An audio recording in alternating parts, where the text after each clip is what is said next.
ఓం నమో వెంకటేశయ్య. నేను మీ శ్రీనివాస్ భక్తి మార్గానికి స్వాగతం. తిరుమల తిరుపతి దేవస్థానానికి సంబంధించి బట్టి కొన్ని లేటెస్ట్ అప్డేట్ అయితే రావడం జరిగిందండి. ఎవరైతే డిసెంబర్ నెలలో తిరుమల వెళ్ళి శ్రీవారిని దర్శించుకుందామని భావిస్తున్నటువంటి శ్రీవారి భక్తులు ఎవరైతే ఉన్నారో మీరందరూ కూడా రేపు విడుదలవుతున్నటువంటి ఈ స్వామివారికి ఆర్జిత సేవ టికెట్లు కానీ, అంగప్రదక్షిణ టికెట్లు కానీ, రూ. 300 స్పెషల్ ఎంట్రీ దర్శన టికెట్లు కానీ, అదేవిధంగా senior citizen quota, physical challenge పర్సన్కి సంబంధించిన కోటాలో భాగంగా టికెట్లు బుక్ చేసుకునేటువంటి ఉద్దేశం ఉన్నటువంటి భక్తులందరూ కూడా తప్పనిసరిగా రేపు నుండి అంటే 21వ తారీఖు నుండి మనకి 24వ తారీఖు వరకు కూడా వివిధ రకాల కేటగిరీలో రోజుకొక కోటాలో శ్రీవారి యొక్క దర్శన టికెట్లు అయితే విడుదలవుతున్నాయండి. ఒకటోటిగా నేను మీతోటి చెప్పేటువంటి ప్రయత్నం చేస్తాను. మొట్టమొదటిసారిగా మన భక్తి మార్గం ఛానల్ ఎవరైతే చూస్తున్నారో మీరందరూ కూడా తప్పనిసరిగా మన ఛానల్ని సబ్స్క్రైబ్ చేసుకోండి. పక్కన ఉన్నటువంటి గంట సింబల్పై మీరు ప్రెస్ చేయడం వల్ల మన ఛానల్లో అప్లోడ్ అవుతున్నటువంటి ప్రతి వీడియో కూడా మీకు నోటిఫికేషన్ కింద అందడానికి అవకాశం ఉంటుంది. ఇంకా అసలు విషయానికి వస్తే ప్రతి నెల కూడా తిరుమల తిరుపతి దేవస్థానానికి సంబంధించి బట్టి స్వామివారి యొక్క దర్శన టికెట్లు అయితే విడుదలవుతూ ఉంటాయండి. ఇది మనకి నా బ్యాక్ సైడ్ కనిపిస్తున్నటువంటి వెబ్సైట్ ఏదైతే ఉందో ttdevaస్థానం.ap.gov.in వెబ్సైట్లోకి స్వామివారి యొక్క దర్శన టికెట్లు అదేవిధంగా అకామిడేషన్ మొత్తం అన్నీ కూడా ఇదే వెబ్సైట్లో మనకి విడుదలవుతూ జరుగుతూ ఉంటాయండి. ఈ అప్డేట్స్ అన్నది మనకి 3 నెలల ముందుగానే మనకి రావడం జరుగుతుంటుంది. అంటే ఇప్పుడు మన సెప్టెంబర్ నెలలో ఉన్నామండి. కాకపోతే విడుదలవుతున్నటువంటి స్వామివారి యొక్క దర్శన టికెట్లు వచ్చేసి డిసెంబర్ నెలకు సంబంధించినటువంటి కోట. అంటే నవంబర్ నెల వరకు కూడా ఇంచుమించుగా స్వామివారికి అన్ని దర్శన టికెట్లు కూడా కంప్లీట్ అవ్వడం జరిగిందండి. కాబట్టి ఎవరైతే 3 నెలల ముందుగా అంటే 3 నెలల ముందుగా ఎందుకు విడుదల చేస్తున్నారని చాలామంది శ్రీవారి భక్తులు అడుగుతున్నారండి. 3 నెలల ముందుగా ఎందుకు విడుదల చేయడానికి గల ప్రధాన కారణం చాలామంది సుదూర్ఘ ప్రాంతాల నుండి తిరుమల చేరుకునేటువంటి భక్తులు ఎవరైతే ఉన్నారో వీళ్ళకి అప్పుడప్పుడు టికెట్లు అన్నది ఆన్లైన్లో విడుదల చేయడం వల్ల వాళ్ళ యొక్క ప్రయాణం ఏదైతే ఉందో ట్రావెలింగ్ ఏదైతే ఉందో దానికి ఇబ్బంది పడతారనేటువంటి ఉద్దేశంతో ట్రైన్ టికెట్లు బుక్ చేసుకోవడానికి కానీ బస్ టికెట్లు బుక్ చేసుకోవడానికి కానీ వీళ్ళకి అనువుగా ఉండాలనేటువంటి ఉద్దేశంతో మనకి 3 నెలల వరకు కూడా వీళ్ళకి భక్తులందరికీ కూడా టైం ఉన్నది ఇవ్వడం జరిగిందండి. అంటే చాలామంది ఈ మధ్యకాలంలోనే నన్ను అడుగుతూ ఉన్నారు కాబట్టి చెప్తున్నాను. కాబట్టి రేపు నుంచి విడుదలవుతున్నటువంటి ఒక్కొక్క కోటకు సంబంధించి బట్టి స్వామివారి యొక్క దర్శన టికెట్ల గురించి నేను మీతో చెప్పేటువంటి ప్రయత్నం చేస్తానండి.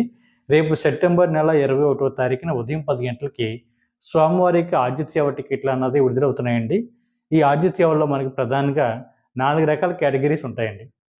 1 కళ్యాణం, 2 ఉంజలి సేవ, 3 సహస్ర దీపాలంకరణ, 4 ఆర్జిత బ్రహ్మోత్సవం. ఈ 4 సేవలను కూడా మనం ఆర్జిత సేవల కింద పిలుస్తూ ఉంటామండి. ఈ టికెట్ మనం డైరెక్ట్గా బుక్ చేసుకోవడానికి అవకాశం ఉంటుంది. ఎందుకంటే నిన్న విడుదల అవునటువంటి స్వామివారికి ఆర్జిత సేవ ఎలక్ట్రానిక్ డిప్లో మనకి లాటరీ పద్ధతిలో అయితే శ్రీవారి భక్తులను అయితే ఎంపిక చేయడం జరుగుతుంటుంది. కాకపోతే ఈ 4 రకాల కేటగిరీకి మనం డైరెక్ట్గా టికెట్లు విడుదలవని వెంటనే మనకి ఆధార్ కార్డు తోటి మొబైల్ నెంబర్ తోటి టీటీకి సంబంధించిన అఫీషియల్ వెబ్సైట్ ఏదైతే ఉందో నేను ఇక్కడ బ్యాక్ సైడ్ కనిపిస్తుంది కదండి ttdevaస్థానం.ap.gov.in వెబ్సైట్లోకి మీ మొబైల్ నెంబర్ తోటి లాగిన్ అవి టికెట్లు అయితే బుక్ చేసుకోవచ్చు. ఇందులో మనకి ప్రతి కేటగిరీలో కూడా మ్యాక్సిమం 2 వరకు వెళ్ళడానికి అవకాశం ఉంటుంది. మొబైల్ నెంబర్ ఐడి మీద మనకి కళ్యాణం టికెట్ అనగానే భార్యాభర్త 2 బుక్ చేసుకోవాలండి. ఇది టికెట్ కాస్ట్ వచ్చేసి మనకి ₹1000 ఉంటుంది. అదేవిధంగా ఉంజలి సేవ టికెట్ కాస్ట్ వచ్చేసి ₹500, సహస్ర దీపాలంకరణ టికెట్ కాస్ట్ వచ్చేసి మనకి ₹500, సహస్ర దీపాలంకరణ సేవ కూడా మనకి ₹500, ఆర్జిత బ్రహ్మోత్సవం కూడా మనకి ₹500 చొప్పున ఉంటుందండి. వీటిని మనం ₹500 దర్శన టికెట్గా కూడా పిలుస్తూ ఉంటాం. ఇందులో మనకి సహస్ర దీపాలంకరణ కానీ ఆర్జిత బ్రహ్మోత్సవం కానీ 2 సేవలు కూడా మనకి స్వామివారి యొక్క ఆలయం బయట జరుగుతూ ఉంటాయండి. మిగిలినటువంటి 2 సేవలు కళ్యాణం కానీ ఉంజలి సేవ కానీ స్వామివారి యొక్క ప్రధాన ఆలయం దగ్గరలో మనకి అంటే ఇండి వాకిలి ఉంది కదండి ఆ దగ్గరలో జరుగుతాయండి. ధ్వజస్తంభం ఉన్నటువంటి ప్లేస్ ఏదైతే ఉందో అక్కడ మనకి కళ్యాణం కానీ ఉంజలి సేవ కూడా ఈ 2 కూడా అక్కడ జరుగుతూ ఉంటాయి. కాబట్టి టికెట్లని రేపు విడుదలవుతున్నాయి కాబట్టి డిసెంబర్ నెలకు సంబంధించిన కోటాలో మీరు బుక్ చేసుకునేటువంటి ప్రయత్నం చేయండి. మీకు దీని మీద ఎటువంటి డౌట్ ఉన్నా కూడా కింద స్క్రోల్ అవుతున్నటువంటి మన భక్తి మార్గ వాట్సాప్ నెంబర్కి మీరు మెసేజ్ చేసినట్లయితే నేను ఆన్సర్ చెప్పేటువంటి ప్రయత్నం చేస్తానండి. అదేవిధంగా మనకి అదే రోజున అంటే సెప్టెంబర్ నెల 21వ తారీఖున మధ్యాహ్నం 3 గంటలకి వీటిని కూడా మనం ఆర్జిత సేవ అని పిలుస్తూ ఉంటామండి. కాకపోతే దీన్ని విర్చువల్ సేవ అదేవిధంగా ఆన్లైన్ సేవ అని పిలుస్తారు. ఇందులో కూడా మనకి ఇందాక చెప్పినటువంటి సేమ్ 4 కేటగిరీలో ఉంటాయండి. అంటే ఇందులో కళ్యాణం ఉంటుంది, సహస్ర దీపాలంకరణ ఉంటుంది, ఆర్జిత బ్రహ్మోత్సవం ఉంటుంది, ఉంజలి సేవ ఉంటుంది. కాకపోతే విర్చువల్ సేవ అదేవిధంగా ఆన్లైన్ సేవ అంటే మనకి మన ఇంటి దగ్గర కూర్చొని స్వామివారికి ఆలయంలో జరుగుతున్నటువంటి ఈ 4 సేవలను కూడా మన దగ్గర ఉన్నటువంటి టీవీల్లో గానీ, మొబైల్ ఫోన్‌లో గానీ, ల్యాప్‌టాప్‌లో గానీ చూసిన తర్వాత దర్శనానికి మనం డైరెక్ట్‌గా స్వామివారి యొక్క తిరుమల చేరుకోవాల్సి ఉంటుంది. అంటే ముందైతే మనం తిరుమల కొండపై జరుగుతున్నటువంటి సేవల్లో పాల్గొని, దాని తర్వాత దర్శనానికైతే పంపించడం జరుగుతుందండి. డైరెక్ట్‌గా ఉదయం 10 గంటలకు విడుదలవుతున్నటువంటి ఆదిత్య సేవలో, మధ్యాహ్నం 3 గంటలకు విడుదలవుతున్నటువంటి ఈ ఉజ్వల సేవలో దీన్ని ఆన్‌లైన్ సేవ అని కూడా పిలుస్తారు కాబట్టి, ఇందులో మనకి ఆన్‌లైన్ అంటేనే మనకి మీనింగ్ అర్థమవుతుంది కదండీ! ఆన్‌లైన్‌లో తిరుమల కొండపై జరుగుతున్నటువంటి ఈ 4 రకాల సేవలని చూసి, తర్వాత దర్శనానికైతే మనం బుక్ చేసుకోవడానికి అవకాశం ఉంటుంది. ఇది మీరు దర్శనం టికెట్టు ఈ యొక్క విట్వల్ సేవ టికెట్ బుక్ చేసుకున్న తర్వాత రోజు నుండి మనకి దర్శనం టికెట్ అన్నది ఓపెన్ అవుతుందండి. అంటే ఉదాహరణకి విట్వల్ సేవ టికెట్‌లో నేను కళ్యాణ్ టికెట్ అన్నది 19థ్ తారీఖున బుక్ చేసుకున్నానండి. నాకు దర్శనం అన్నది 20వ తారీఖు నుంచి ఓపెన్ అవుతుంది. 20వ తారీఖు నుండి 1 ఇయర్ లోపు మీరు ఎప్పుడైనా వెళ్లి స్వామివారిని అయితే మీరు దర్శించుకోవడానికి అవకాశం ఉంటుందండి. కాబట్టి ఇది రేపు సెప్టెంబర్ నెల 21వ తారీఖున మధ్యాహ్నం 3 గంటలకైతే విడుదలవుతుంది. అదేవిధంగా మనకి 23వ తారీఖున 23వ తారీఖున ఉదయం 10 గంటలకి అంగప్రదక్షిణ టికెట్లన్నది విడుదలవుతున్నాయండి. ఇది డిసెంబర్ నెలకు సంబంధించిన కోట. అంగప్రదక్షిణ అంటే స్వామివారి యొక్క ప్రధాన ఆలయం ఏదైతే ఉందో బంగారపు వాకిలి బయట అంటే ఆనంద నిలయం బయట మన సాధారణంగా స్వామివారిని జయ విజయాల దగ్గర నుండి దర్శించుకొని బయటకు వస్తుంటాం కదండీ! అక్కడి నుంచి పడుకుని పొర్లు దండాలు పెడుతూ స్వామివారికి హుండీలో కానుకలేసేటువంటి ప్రదేశం ఏదైతే ఉందో అక్కడి వరకు రావడాన్ని అంగప్రదక్షిణ అంటారు. ఈ టికెట్లు ఫ్రీ అండి. ఇందులో మనకి అంగప్రదక్షిణ అంటే ఆడవారిని సెపరేట్‌గా పంపించడం జరుగుతుంది. దాని తర్వాత మగవారిని అంగప్రదక్షిణ చేయడానికి పంపిస్తారండి. ఇలాగ ఈళ్ళిద్దరూ కూడా అంగప్రదక్షిణ కంప్లీట్ అయిన తర్వాత స్వామివారికి దర్శనానికైతే పంపించడం జరుగుతుంటుంది. ఇది కూడా మీరు సేమ్ టీటీడీకి సంబంధించిన అఫీషియల్ వెబ్‌సైట్ ఏదైతే ఉందో TT Devasthan dot AP dot GOV dot in వెబ్‌సైట్‌లోకి మీ మొబైల్ నంబర్ తోటి లాగిన్ అవ్వి టికెట్ అయితే బుక్ చేసుకోవచ్చండి. మాక్సిమం మీరు ఇద్దరి వరకు వెళ్ళడానికి అవకాశం ఉంటుంది. అదే విధంగా అదే రోజున అంటే సెప్టెంబర్ నెల 23వ తారీఖు ఉదయం 11 గంటలకి మనకి శ్రీవాణి ట్రస్ట్ డోనర్స్ కోటా అన్నది. దీన్నే మనం రూ. 10,000 వీఐపీ బ్రేక్ దర్శనం అంటారండి. అంటే శ్రీవాణి ట్రస్ట్ అంటే మనకి శ్రీ వెంకటేశ్వర ఆలయ నిర్మాణ ట్రస్ట్ అండి. మనం చాలా ప్లేస్‌లో చూస్తూ ఉంటాం. టీటీడీ వారు ఆలయాలను నిర్మిస్తూ ఉంటారు. అదేవిధంగా కొన్ని కొన్ని ఆలయాలకి దీప నైవేద్యాలు కూడా వాళ్ళు అమౌంట్ ఇస్తూ ఉంటారు కాబట్టి, ఇటువంటి ట్రస్ట్‌కి డొనేషన్ చేసేటువంటి అమౌంట్ ఏదైతే ఉందో దాన్ని శ్రీవాణి ట్రస్ట్ అంటారండి.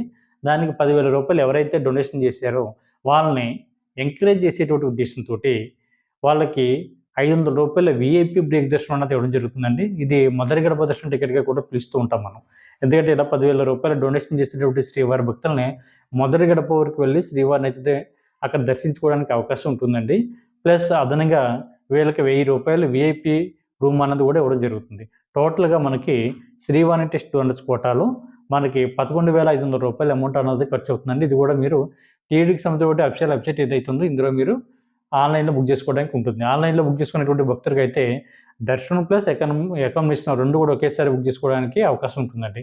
మనకి ఆఫ్‌లైన్‌లో కూడా శ్రీవాణి ట్రస్ట్ అన్నది మనకి తిరుమల కొండపైన జేఈఓఐపీ దగ్గర ఉన్నటువంటి గోకులం రెస్ట్ హౌస్ దగ్గర ఇవ్వడం జరుగుతుందండి. గోకులం విశ్రాంతి భవనం దగ్గర ఆఫ్‌లైన్‌లో మనకి శ్రీవాణి ట్రస్ట్ డోనర్స్ కోటాలో స్వామివారిక ఈ రూ. 10,000 దర్శన టికెట్ అన్నది మరి ఇవ్వడం జరుగుతుంది. అదే విధంగా మనకి తిరుపతి ఎయిర్‌పోర్ట్‌లో కూడా మనకి ఎవరైతే విదేశాల నుండి వస్తున్నటువంటి భక్తులకు గానీ, లేదా వేరే స్టేట్ నుంచి వస్తున్నటువంటి భక్తులకు గానీ, మనకి తిరుపతి ఎయిర్‌పోర్ట్‌లోనే మనకి శ్రీవాణి టెస్ట్ డోనర్స్ కోటా అనేది ఒక కౌంటర్ అయితే మనకు ఓపెన్ చేయడం జరిగిందండి. మీరక్కడ కూడా ఆఫ్‌లైన్‌లో తీసుకోవడానికి అవకాశం ఉంటుంది. కాకపోతే అక్కడ మీ యొక్క బోర్డింగ్ పాస్ చూపించి, మీరైతే Srivani trust donors quota ticket అన్నది పొందవలసి ఉంటుంది. ఇది కూడా రేపు మనకి సెప్టెంబర్ నెల 23వ తారీఖున ఉదయం 11 గంటలకి విడుదలవుతున్నాయండి. కాబట్టి ఇది కూడా మీరు బుక్ చేసుకునేటప్పుడు ప్రయత్నం చేయండి. మనకి అదే రోజున అంటే 23వ తారీఖున సెప్టెంబర్ నెల మనకి మధ్యాహ్నం 3 గంటలకి సీనియర్ సిటిజన్లు, అదేవిధంగా ఫిజికల్ ఛాలెంజ్ పర్సన్స్ ఎవరైతే ఉన్నారో వీళ్ళు, మెడికల్ కేసెస్ ఉన్నటువంటి వ్యక్తులు వీళ్ళ ముగ్గురికి కూడా మనకి రేపు 23వ తారీఖున మధ్యాహ్నం 3 గంటలకైతే విడుదలవుతున్నాయండి. సీనియర్ సిటిజన్ అంటే వీళ్ళ ఏజ్ వచ్చేసి మనకి 65 సంవత్సరాలు దాటి ఉండాలండి. అదేవిధంగా దివ్యాంగులు ఎవరైతే ఉన్నారో మీ యొక్క మెడికల్ సర్టిఫికేట్‌ని అప్లోడ్ చేసి మీకు కూడా ఒక పర్సన్ తీసుకువెళ్ళడానికి అవకాశం ఉంటుంది. అదేవిధంగా సీనియర్ సిటిజన్ కోటాలో కూడా మీకు జీవిత భాగస్వామిని తీసుకువెళ్ళడానికి అవకాశం ఉంటుందండి. అంటే భార్య భర్తను గానీ, భర్త భార్యను గానీ తీసుకువెళ్ళడానికి అవకాశం ఉంటుంది. వీళ్ళ ఏజ్ కూడా 50 సంవత్సరాలు ఉండాలండి. అంటే మీరు కూడా తీసుకెళ్తున్నటువంటి వ్యక్తి యొక్క ఏజు. మెడికల్ కేసెస్ అంటే మనకి హార్ట్ ఆపరేషన్ చేయించుకున్నా, లివర్ ట్రాన్స్‌ప్లాంటేషన్ చేసుకున్నా, అదేవిధంగా బ్రెయిన్ సర్జరీ చేయించుకున్నా, అది ఏంటంటే అదేవిధంగా క్యాన్సర్ ఉన్నటువంటి శ్రీవారి భక్తులు గానీ, మొఖాల్లో మార్పిడి చేయించుకున్నటువంటి భక్తులు గానీ, వీళ్ళందరూ గూడా మీ యొక్క మెడికల్ సర్టిఫికేట్‌ని అప్‌లోడ్ చేసి, ఈ యొక్క సీనియర్ సిటిజన్ కోటా విడుదలవుతుంది కాబట్టి, అందులో మీరు దర్శన టికెట్‌లన్నది బుక్ చేసుకోవడానికి అవకాశం ఉంటుందండి. ఇది టోటల్‌గా ఫ్రీ అండి. ఒక్క రూపాయి కూడా కట్టనవసరం లేదు. ఇది కూడా సేమ్ మీరు టీటీడీకి సంబంధించిన అఫీషియల్ వెబ్‌సైట్‌లోకి లాగిన్ అవ్వి, మీరైతే ఈ దర్శన టికెట్‌లయితే బుక్ చేసుకోవడానికి అవకాశం ఉంటుందండి. అదే విధంగా మనకి రేపు 24వ తారీఖున ఉదయం 10 గంటలకి మనకి రూ. 300 స్పెషల్ ఎంట్రీ దర్శన టికెట్ అన్నది విడుదలవుతుందండి. ఇది మాక్సిమం ఒక మొబైల్ నంబర్ ఐడీ మీద వచ్చేసి 6 వరకు వెళ్ళడానికి అవకాశం ఉంటుంది. కాబట్టి మిత్రులందరూ కూడా గుర్తుపెట్టుకోండి. ఇది ఈచ్ పర్సన్ వచ్చేసి రూ. 300 అండి. మనకి రూ. 300 స్పెషల్ ఎంట్రీ దర్శనం సంబంధించిన దర్శనం టైమింగ్ వచ్చేసి మధ్యాహ్నం 12 గంటల నుంచి ఓపెన్ అవుతున్నాయండి. తర్వాత నైట్ మనకి 8, 9 గంటల వరకు కూడా ఈ కోటాలో మీరు శ్రీవారిని అయితే దర్శించుకోవడానికి అవకాశం ఉంటుంది. కాబట్టి మిత్రులందరూ కూడా రేపు 24వ తారీఖున ఉదయం 10 గంటలకి విడుదలవుతున్నటువంటి రూ. 300 స్పెషల్ ఎంట్రీ దర్శన టికెట్ అన్నది కూడా బుక్ చేసుకునేటువంటి ప్రయత్నం చేయండి. అదే విధంగా మనకి అదే రోజున అంటే డిసెంబర్ 24వ తారీఖున మధ్యాహ్నం 3 గంటలకి తిరుపతిలోను, అదేవిధంగా తిరుమల కొండపైన మనం ఉండడానికి కావాల్సినటువంటి అకామిడేషన్ అయితే ఓపెన్ అవుతుందండి. ఇది ఎవరైతే స్వామివారి యొక్క దర్శన టికెట్లు బుక్ చేసుకున్నటువంటి శ్రీవారి భక్తులున్నారో, అంటే ఏదో రకమైనటువంటి కేటగిరీలో అంటే ఆతిథ్య సేవల్లో గానీ, లేదా అంగప్రదక్షిణ గానీ, సీనియర్ సిటిజన్ కోటా గానీ, ఫిజికల్ ఛాలెంజ్డ్ పర్సన్‌కి సంబంధించినటువంటి కోటా గానీ, రూ. 300 స్పెషల్ ఎంట్రీ దర్శన టికెట్ గానీ, ఆతిథ్య సేవలు గానీ, ఇందులో ఏదో ఒక కేటగిరీలో మీరు స్వామివారి యొక్క దర్శన టికెట్లు బుక్ చేసుకున్నటువంటి శ్రీవారి భక్తులకు మాత్రమే అకామిడేషన్ అన్నది ఓపెన్ అవుతూ ఉంటుందండి బుక్ చేసుకోవడానికి. మిగిలినటువంటి వారికి అయితే ఓపెన్ అవుతూ, ఒకవేళ కొన్ని టెక్నికల్ రీజన్స్ వల్ల గనక మీకు గనక ఆన్‌లైన్‌లో గనక రూమ్ గనక దొరకకపోయినా కూడా ఎటువంటి ఇబ్బంది పడనవసరం లేదండి. మీరు నేరుగా తిరుమల కొండపైకి వెళ్ళిన తర్వాత అక్కడ మనకి సీఆర్ఓపి దగ్గర ఆఫ్‌లైన్‌లో రూమ్స్ అయితే ఇవ్వడం జరుగుతుంది. అక్కడ సాధారణంగా మనకి రూ. 50 రూము, రూ. 100 రూము, అదేవిధంగా రూ. 1000 వరకు కూడా మనకి ఆఫ్‌లైన్‌లో రూమ్ ఇస్తారండి. దానికోసం మీకు ఆధార్ కార్డు, మొబైల్ నంబర్ తోటి మీరు అక్కడ లైన్‌లో నించొని ముందుగా అయితే రూమ్ కోసం రిజిస్ట్రేషన్ చేసుకోవాలి. రిజిస్ట్రేషన్ చేసుకున్నటువంటి 2 అవర్స్‌లో మీకైతే ఎస్ఎంఎస్ అన్నది రావడం జరుగుతుంది. మీరు ఇచ్చినటువంటి మొబైల్ నంబర్‌కి. అక్కడ మీకు రూమ్ ఎక్కడ అలాట్ అయింది అనేటువంటి ఇన్ఫర్మేషన్ ఉంటుంది. మీరు అమౌంట్ అక్కడ సబ్ ఎంక్వైరీ ఆఫీస్ దగ్గర మీరు అమౌంట్ అన్నది ఆన్‌లైన్‌లో కట్టవలసి ఉంటుంది. కట్టిన తర్వాత మీకు రూమ్ తాళాలు అయితే ఇవ్వడం జరుగుతుందండి. ఇచ్చిన తర్వాత మీరు రూమ్‌లోకి వెళ్ళి విశ్రాంతి తీసుకుని తర్వాత శ్రీవారిని అయితే మీరు ఏంటంటే దర్శించుకోవడానికి అవకాశం ఉంటుంది. లేదు సింగిల్‌గా వెళ్తున్నటువంటి శ్రీవారి భక్తులకు గానీ, లేదా పెళ్లి గాని, అబ్బాయి గాని, అమ్మాయి గాని జంటగా వెళ్తున్నటువంటి భక్తులకు గానీ, అదేవిధంగా కొన్నిసార్లు ఫ్యామిలీతో వెళ్ళినా కూడా రూమ్ అయితే దొరకదండి. వీళ్ళు ఎక్కడ ఉండాలి అనేటువంటి విషయానికొస్తే, మనకి తిరుమల కొండపైన 3, 4 ప్లేస్‌లో మనకి ఉచితంగా లాకరిచ్చేటువంటి ప్లేస్‌లు ఉన్నాయండి. మనకి అంటే తిరుపతి నుండి తిరుమల కొండపైకి రీచ్ అయిన తర్వాత మీరు దిగుతున్నటువంటి బస్ స్టాండ్ ఏదైతే ఉందో బాలాజీ బస్ స్టాండో దానికి బ్యాక్ సైడ్ ఉన్నటువంటి బిల్డింగు దగ్గర మనకి పద్మనాభ నిలయం ఉందండి. పద్మనాభ నిలయం దగ్గర మనకు ఉచితంగా లాకర్లు అయితే ఇవ్వడం జరుగుతుంది. అక్కడ మీకు ఆధార్ కార్డ్ చూపించి మీరు ఉచితంగా లాకర్ తీసుకోవచ్చు. అక్కడ మీరు రెడీ అవ్వడానికి కావాల్సినటువంటి అన్నీ ఉంటాయండి. బాత్రూమ్ ఉంటాయి, స్నానం చేయడానికి ఉంటుంది, రెస్ట్ తీసుకోవడానికి ఉంటుంది. దాంతో పాటు మీకు ఒక ఓపెన్ హాల్ ఉంటుందండి. అక్కడ మీరు కొంచెం అక్కడ వాళ్ళైతే మీకు ఆధార్ కార్డ్ చూపిస్తే మీకు ఒక సాప, అదేవిధంగా ఒక బెడ్‌షీట్ కూడా ఇవ్వడం జరుగుతుంది. మీరు విశ్రాంతి తీసుకోవచ్చు, రెడీ అవ్వచ్చు, స్నానం చేయొచ్చు. సకల సదుపాయాలన్నీ కూడా మనకి ఉచితంగా లాకర్ ఇచ్చేటువంటి ప్లేస్‌లో ఉంటుందండి. మీకు లగేజ్ కూడా మీ ఆ లాకర్‌లో పెట్టుకొని తర్వాత మీరు శ్రీవారిని అయితే దర్శించుకోవడానికి అవకాశం ఉంటుంది. తర్వాత వచ్చేసి మనకి సీఆర్ఓపి దగ్గరలోనే మనకి కరెక్ట్‌గా మనకి లెఫ్ట్ సైడ్ సీఆర్ఓపీసీ లెఫ్ట్ సైడ్ చూసుకున్నట్లయితే మనకి యాత్రి సదన్ ఉందండి. యాత్రి సదన్. మీరు అక్కడికి వెళ్లి కూడా ఉచితంగా లాకర్ అయితే తీసుకోవచ్చు. అక్కడ మీకు సేమ్ అన్ని ఫెసిలిటీస్ అందుబాటులో ఉంటాయి. అదేవిధంగా తలనీలాలు సమర్పించడానికి కావాల్సినటువంటి క్యాష్ అండ్ కన్సల్ కూడా మనకి అక్కడే అందుబాటులో ఉంటుందండి. ఫ్రీ అది. అదేవిధంగా మనం స్నానం చేయడానికి గానీ, రెడీ అవ్వడానికి గానీ, విశ్రాంతి తీసుకోవడానికి గానీ అన్నీ గూడా మన యొక్క ఆధార్ కార్డ్ తోటి ఉచితంగా ఇవన్నీ పొందొచ్చు. అదేవిధంగా రామ్ బకీచా దగ్గర కూడా పీఎస్సీ 2 కూడా అంటే అక్కడ కూడా యాత్రి సదన్ మనకు అందుబాటులో ఉందండి. అక్కడ కూడా మీరు సేమ్ ఇదే విధంగా రెస్ట్ తీసుకోవడానికి అవకాశం ఉంటుంది కాబట్టి మిత్రులందరూ కూడా ఈ అవకాశాన్ని వినియోగించుకొని రేపు డిసెంబర్ నెలకు సంబంధించినటువంటి కోటాలో స్వామివారి యొక్క దర్శన టికెట్లను ముందుగానే బుక్ చేసుకునేటువంటి ప్రయత్నం చేయండి. ఓం నమో వెంకటేశాయ.